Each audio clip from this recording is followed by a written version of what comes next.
Olá, este é o treinamento sobre o Framework TextJIT. Meu nome é Cláudio de Barros e sou eu quem vai ministrar este curso, ok? Então, neste treinamento nós iremos realizar um estudo do funcionamento do Framework TextJIT, tá? Que é um framework utilizado para gerar e ler também, né, arquivos TXT, tá? São arquivos do tipo flat file, ok? Então você pode pesquisar por projeto Girimum. Aqui está, girimum.org. Esse projeto ele é composto por alguns subprojetos, tá? O BOPEPO, que é o gerador de boletos, Dunc, que é entidades e tipos comuns a diferentes domínios, e TextJIT, tá? Então o TextJIT é o framework que nós iremos utilizar. Ele é um manipulador de strings e objetos orientados por layout, tá? Por exemplo, arquivos texto bancários. Então vamos aqui acessar este link. Ok, aqui está a página do projeto. Nós temos aqui uma imagem representando o TextJIT, onde nós podemos observar o fluxo de funcionamento desse framework, onde nós temos aqui os arquivos TXT, tá? De posse do layout do arquivo em formato XML, é feito um tratamento e os dados desses arquivos são retornados em bins, tá? Então os dados do arquivo são retornados em bins, ok? Então esse é um fluxograma de representação do funcionamento deste projeto, tá? Bom, o projeto TextJIT é um componente e framework em Java que facilita a manipulação de arquivos flat files, arquivos texto, através de objetos. Diversas empresas já utilizam o TextJIT em produção e estão colaborando no design dos componentes da API. Embora a documentação ainda não tenha se desenvolvido, acreditamos que através de exemplos seu entendimento seja simples e claro, tá? Então nós não temos uma documentação disponível para este framework, mas nós temos um exemplo de como utilizar este framework. Então nós podemos nos basear neste exemplo para desenvolver a nossa aplicação também. Bom, o TextJIT ele tem algumas dependências. Você tem que utilizar o Java 1.5 ou superior, tá? Você necessita também do JAX-B. Se você está utilizando a versão 1.6 do Java ou superior, o JAX-B ele já vem embutido nesta versão, tá? Então você não precisa baixar o JAX-B separado do Java se você está utilizando a versão 1.6 ou superior. É necessário utilizar o Apache Commons Lang, tá? Você também vai precisar do Apache Log4j, ok? O Apache Log4j ele já está sendo utilizado no OpenSwing, então você também não precisa realizar o download do Log4j, porque ele já é uma biblioteca que está incluída no OpenSwing. Ok? Temos aqui também outras dependências, que no caso é o Utilix 0.2, que também é um projeto, é um subprojeto do projeto Girimum. Ok? Então você vai ter que realizar o download dessas dependências. E aqui nós temos as versões do TextJIT. Então nós temos aqui um binário do TextJIT mais Utilix. Você pode realizar o download dessa versão. E nós temos aqui também um doc exemplo, tá? Acessando este link, ele abre aqui uma página com o link de um arquivo, de um projeto, né, de um projeto feito no Eclipse, utilizando-se o TextJIT, tá? Bom, você deve realizar o download. Eu já realizei o download desse arquivo. Eu vou apenas abrir esse projeto, ok? Lembrando que esse projeto que você realiza o download lá na página do TextJIT, ele é um projeto feito em Eclipse, tá? Eu vou fazer o seguinte então. aqui no NetBeans, eu vou criar um novo projeto, tá? Um aplicativo Java. Eu vou colocar aqui o nome de exemplo TextJIT. Vou definir como principal e vou finalizar. Agora eu vou fazer o seguinte: como eu já realizei o download do projeto de exemplo do TextJIT, eu vou aqui copiar todos os arquivos que estão dentro da pasta src, ok? E vou colar esses arquivos aqui dentro da pasta do exemplo do projeto, né, que eu acabei de criar, da pasta source do projeto que eu acabei de criar, ok? E vou copiar aqui também a pasta lib e vou colar aqui na pasta do projeto, ok? Bom, agora eu posso fechar aqui essas duas janelas. Aqui no meu projeto, em bibliotecas, eu vou adicionar as bibliotecas que serão utilizadas por esse projeto de exemplo do TextJIT. Então eu vou aqui na pasta que eu tenho essas bibliotecas, vou selecioná-las, clicar em abrir.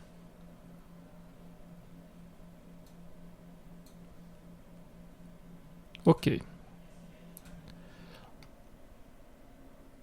Bom, então vamos analisar o código-fonte desse projeto.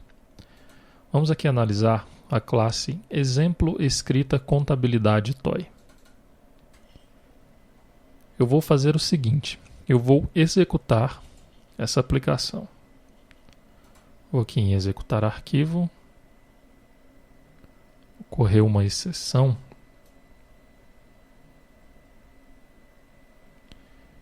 O sistema está informando que não foi possível encontrar o arquivo layout contabilidade toy.xml. Tá. Eu vou fazer o seguinte: esse método getResource da classe classLoaders tem um probleminha, tá? Aqui eu vou apenas informar o nome do arquivo com layout, tá? O XML com layout. Ele está na pasta source. Vou executar aqui novamente então. Ok, agora sim, ele executou a aplicação e provavelmente gerou um arquivo aqui na pasta do projeto. Aqui está, o arquivo contabilidade toy.txt. Então vamos abrir esse arquivo. Aqui está. Aqui temos todos os registros do arquivo, ok? Todas as linhas do arquivo. Vamos voltar agora no código-fonte. O primeiro passo que foi realizado foi abrir o arquivo XML com o layout, tá? E qual é esse arquivo? É o layout contabilidade toy.xml. Se nós viermos aqui em source, nós podemos abrir esse arquivo. Aqui está. É um arquivo XML, onde o elemento raiz é o elemento TextJIT. Tá? Dentro desse elemento TextJIT, nós temos o elemento FlatFile. Dentro de FlatFile, nós temos o elemento layout. Nesse elemento layout, nós definimos algumas informações sobre o arquivo. Tá? Você pode informar o nome do arquivo, o nome do layout, né? A versão e a descrição. Ok? Logo depois, nós temos o grupo de registro. Tá? No grupo de registro é onde nós vamos definir o layout do nosso arquivo. Ok? Dentro de grupo de registro, eu vou ter os registros.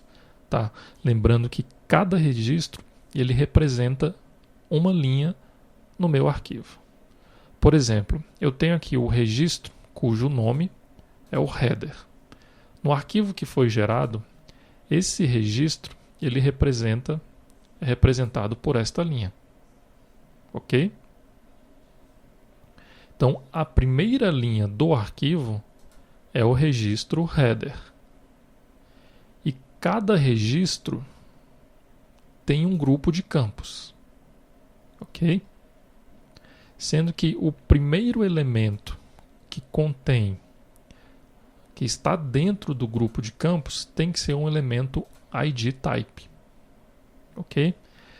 Nesse elemento ID type, nós devemos informar os atributos nome, valor, tamanho e posição. O nome, você pode informar qualquer valor, tá? É uma string. Você vai dar um nome para este elemento, o atributo nome. Ok? O valor, o atributo valor. Você define qual que é o valor padrão deste ID type. No caso aqui, o valor padrão é 01. Tamanho é quantos caracteres, né, por quantos caracteres serão compostos, né, será composto esse registro, esse campo. Nesse caso, esse campo ID type, ele vai ser composto por 2 caracteres. Ok? E qual que é a posição dele no registro? Tá? A posição desse ID type no registro é 1. Então ele começa no primeiro caractere da linha. Então aqui na linha, no header desse arquivo, nós podemos identificar esse registro. Esse campo, né? Que no caso aqui é o 01. Ele começa na coluna 1, é composto por 2 caracteres. Tá? Então, e o valor padrão dele é 01. Então aqui nós temos o registro header, que é a linha inteira, e os 2 primeiros caracteres é o ID type. Ok? O próximo campo do registro header é o código da empresa. Ele é do tipo inteiro, tem um tamanho de 7 caracteres e tem um padding 0 left. Tá? O que significa o padding 0 left? Significa que se você informar um valor que seja menor que 7 caracteres, o TextJIT vai preencher automaticamente com zeros à esquerda até que o tamanho desse atributo chegue ao tamanho 7. Ok? Então vamos identificar esse campo aqui no arquivo que foi gerado. Então ele vai começar aqui da coluna 3 e vai ter um tamanho 7. Ok? Você pode identificar o tamanho do texto selecionado aqui nesta informação. Tá? Então nós temos 7 caracteres selecionados. Esses 7 caracteres representam aqui o valor 5.000. Ok? Lembrando que esses 3 primeiros zeros foram os zeros preenchidos pelo TextJIT. Tá? Já que aqui no layout do arquivo foi informado um padding 0 left. Se nós viermos aqui no código fonte, esse registro header é criado aqui pelo método createHeader. Tá? Nesse método createHeader, ele instancia um objeto da classe record através do método createRecord. E o parâmetro que ele passa para criar esse registro é o nome do registro. No caso, o nome do registro é header. Ok? E logo depois vai setar os valores dos campos desse registro. O primeiro valor que ele setou foi o código da empresa. Qual que é o código da empresa? Filial matriz. Quem é filial matriz? 5.000. Ok? Então, se nós viermos aqui no arquivo, nós podemos identificar esse valor aqui, né, o valor deste campo, 5.000. Aqui no layout, o código da empresa tem o tamanho 7 e o padding 0 left. Como o valor informado foi 5.000, são apenas 4 caracteres, ele preencheu os outros 3 caracteres com 0. Ok? Bom, o próximo campo desse registro é o campo CPRF. O tamanho dele é 14 e também será preenchido com zeros à esquerda. Então ele vai começar aqui na coluna 8 com o tamanho 14. Então vamos selecionar 14 caracteres, onde nós podemos identificar o CPRF. Ok? E aqui no código, o CPRF está sendo setado exatamente com esse valor. Tá? Eu vou aqui diminuir o tamanho da janela só para a gente comparar o valor que está sendo informado aqui no arquivo com o que foi setado no código. Ok? Aqui no código ele foi setado com os 14 caracteres, então o sistema não preencheu com zeros à esquerda, porque o tamanho desse atributo, desse campo, já estava com o tamanho máximo dele, que é de 14 caracteres. Ok? Bom, o próximo campo desse registro é o campo data inicial. O tipo desse campo é do tipo date, o tamanho dele é 10 e ele tem um formatter. Tá? Ele será formatado no seguinte padrão: dia com 2 dígitos, M, o mês, com 2 dígitos e o ano com 4 dígitos. Ok? Sendo que esses registros, né, esses dados serão separados aqui com uma barra invertida. Então aqui no arquivo nós podemos identificar essa data. São 10 caracteres. Estamos selecionando aqui 10 caracteres, que está representado por 13/3/2012. E aqui no código, ele setou o valor data inicial, o campo data inicial, com a data do sistema. Ok? Da mesma forma, será feito aqui com a data final. Então, aqui na data final, também é um campo do tipo date, com o tamanho 10 e o formatter dia, mês, ano. Então, aqui no arquivo, será o mesmo valor. São 10 caracteres, tá? E a data atual do sistema. O próximo campo desse registro é a constante 0. É do tipo caractere e o valor padrão N e o tamanho 1. Aqui no código, esse campo não foi atribuído, tá? Ele não foi setado aqui no campo, no código, tá? Por quê? Porque ele já possui um valor padrão. Quando um campo já possui um valor padrão, você não precisa setar esse valor. Se você não setar o valor para esse campo, no caso constante 0, ele vai utilizar como valor o valor padrão definido no layout. E foi isso que o sistema fez. Ele preencheu aqui esse campo constante 0 com o valor padrão, que é o N. Tá? O próximo campo é o tipo de nota. Era do tipo inteiro, tem um tamanho 2 caracteres e será preenchido com zeros à esquerda. Aqui no sistema, no código-fonte, o tipo de nota foi definido como 5. No arquivo que foi gerado, no caso são 2 caracteres, ele informou 0,5. Ok? O próximo campo é o campo constante 1, cujo valor padrão é 0, tamanho 5, e será preenchido com zeros à esquerda. No código,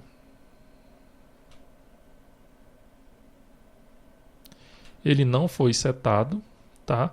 Então ele foi preenchido com o valor padrão, que é o 0. Então aqui nós temos 5 caracteres, sendo que todos os 5 caracteres são zeros. Ok? O próximo campo é o campo sistema, do tipo inteiro, tamanho 1 e a posição e o padding 0 left. Ok? Esse campo ele foi atribuído um valor, no caso o valor 1. Então aqui no arquivo que foi gerado, ele atribuiu o valor 1 para o campo sistema. O próximo campo que nós temos definido no layout é o campo constante 2. E ele também não foi definido, atribuído aqui no código, tá? Então ele utilizou o valor padrão, que é o valor 17. O tamanho desse campo são 2 caracteres e será preenchido com zeros à esquerda. Aqui no arquivo que foi gerado, ele utilizou o valor padrão, que é o valor 17. Então, dessa forma, ele finalizou os dados, né, a atribuição dos dados do campo header, do registro header. Ok? Bom, os outros registros, nós temos que seguir a mesma linha de raciocínio. Para o registro detalhe header lançamento, eu tenho um grupo de campos, onde eu tenho o ID type, que é do tipo 02. Aqui no arquivo, vocês podem verificar que a próxima linha já é uma linha que representa o detalhe header lançamento. Tá? O ID type aqui é o 02. Eu tenho o campo sequência, tipo de lançamento, data do lançamento, que é do tipo date. Tem um formatter aqui, tem o usuário e tem aqui também uma constante. Esse registro, detalhe header lançamento, ele possui um registro interno, tá? Então, para identificar os registros internos, eu utilizo aqui o elemento Group of Inner Records. E esse registro interno é o detalhe body lançamento. O identificador dele é o 03, tamanho 2 e a posição 1. Então, aqui no arquivo, nós podemos identificar esse registro através desses 2 caracteres, que na posição 1, começa na coluna 1, tem 2 caracteres e o valor dele é 03. Então, essa linha que nós estamos visualizando representa um detalhe body lançamento. E essa linha foi setada nesse trecho de código, tá? Então, os dados dessa linha foram setados aqui nesse trecho de código. Ok? A próxima linha que nós temos é um detalhe body lançamento. Aliás, é um detalhe header lançamento, tá? Lembrando que nós temos aqui um atributo desse registro que ele pode se repetir, tá? Então nós temos aqui o atributo repeatable como verdadeiro. Então, se uma linha no arquivo pode se repetir, esse atributo tem que estar presente no elemento record. Ok? Então vocês podem verificar que nós temos aqui um registro do tipo 2, logo depois nós temos um outro registro do tipo 2, logo mais abaixo outro registro do tipo 2, o registro do tipo 3, que é o detalhe do body lançamento, também pode se repetir. Então eu tenho aqui vários registros do tipo 3. Ok? Para um registro do tipo 2, aqui eu tenho vários registros do tipo 3. Lembrando que esses registros do tipo 3 são registros internos do registro do tipo 2. Para ter um registro do tipo 3, obrigatoriamente eu tenho que ter um registro do tipo 2. Então, esses registros tipo 3 aqui são registros internos desse registro do tipo 2. Ok? E finalmente temos aqui o registro tipo 9. No caso 99, que é o registro de trailer, tá? É o trailer do arquivo. Então o valor padrão desse trailer do arquivo é 99. O tamanho dele são 2 caracteres, a posição 1. Então a última linha, que é o trailer do arquivo, o ID type dele é representado por 2 caracteres e está representando aqui o valor 99, tá? Ele possui um campo cujo nome é constante, o valor padrão é 9, o tamanho é 98, tá? E temos um preenchimento dele, tá? Nós temos aqui um elemento filler, onde este campo será preenchido, o lado de preenchimento será o lado esquerdo e o valor que será preenchido será o valor 9. Tá? Então, como o valor padrão dele está sendo aqui atribuído como 9, só tem um caractere, e este campo é composto por 98 posições, 98 caracteres, então o sistema automaticamente vai preencher com 97 caracteres 9. E isso nós podemos observar aqui no arquivo. Tá? Então, foi informado o valor padrão 9, só que foram preenchidos 97 caracteres, que também são do valor 9, né? No caracteres no valor 9. Vocês podem ver aqui que a seleção indica 97 caracteres. Tá? Então foram preenchidos 97 caracteres para este campo. Ok? Então automaticamente o sistema já preencheu esse campo do registro trailer. Tá? Se nós voltarmos aqui no código-fonte, nós podemos identificar que o registro trailer nós não setamos nenhum valor. Tá? Nós não setamos nenhum valor. Por quê? Porque nós temos apenas dois campos, que é o ID type, que já possui um valor padrão 99, e temos também o campo constante, que possui valor padrão 9, e será preenchido com 9s à esquerda dele. Ok? Bom, é interessante que você analise com mais calma o código-fonte que foi o código-fonte desta aplicação. Tá? Nós temos aqui um outro exemplo também, onde é realizado a leitura de um arquivo retorno, tá? No caso o arquivo retorno do Bradesco. Ok? É interessante então que você analise esse código-fonte, que é o exemplo que você encontra lá no projeto TextJIT, tá? Do projeto Girimum.